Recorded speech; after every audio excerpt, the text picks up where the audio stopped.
یہ لبیک والے کہاں سے آ گئے؟ کہیں سے بھی نہیں آئے، اسلام اپنی پاور رکھدا۔ ہاں ہے آیا یہ فتنہ تاتار کے افسانے سے کہ پاسباں مل گئے کعبے کو صنم خانے سے۔ تو آنو تو اسلام نے موقع دیتا، لکھاں لوگ لے کے باہر نکل دینا حضور دی ختم نبوت دی حفاظت واسطے، کیوں نہیں نکلے تھی؟ پھر اسلام انتظار تے نہیں کرتا۔ بلال از حب صہیب از روم، بلال از حب صہیب از روم، سلمان از فارس اور ابو لہب از مکہ ہی چیب العجبی۔ اقبال کہنا جب ابو جہل تے ابو لہب اور کم نہ کیتا تو پھر کم نہیں ہویا۔ اللہ نے بلال نو حبشے تو بلا لیا، سلمان نو فارس تو بلا لیا اور صہیب نو روم تو بلا لیا۔ فرمایا میرے حبیب دے کم کر ایک گڑیاں بات۔ پھر آپ کو پتہ ہے حضرت عمر کا جنازہ کنے پڑھایا؟ صہیب رومی پڑھایا۔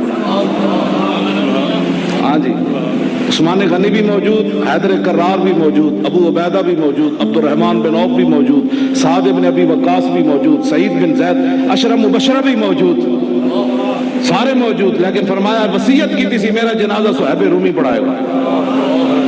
آپ دسنا چاہتے سن کہ جڑا حضور دے دین واسطے بھاویں روم تو چل کے آوے نا، جدو حضور نال وفا کر جائے تو عمر بھی انہوں اتنا عزت دے۔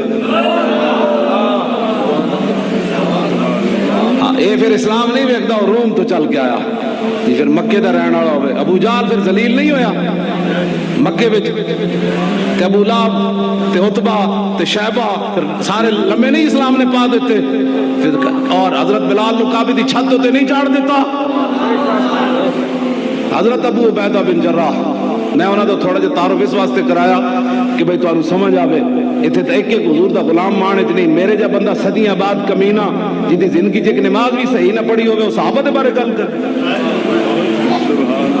حضور صحابہ دے بارے گل کر جنہاں نو رب نے ازل تے چنیا اپنے حبیب دی غلامی واسطے چنے، جنہاں سمندراں وچ گھوڑے پا دیتے، ایتھے تے مولوی پیر مل کے سارے مذہبی رہنما تے جناب 40 لاکھ مریداں والے تے جناب بڑے بڑے آستانے والے مسجداں دے 2 سپیکر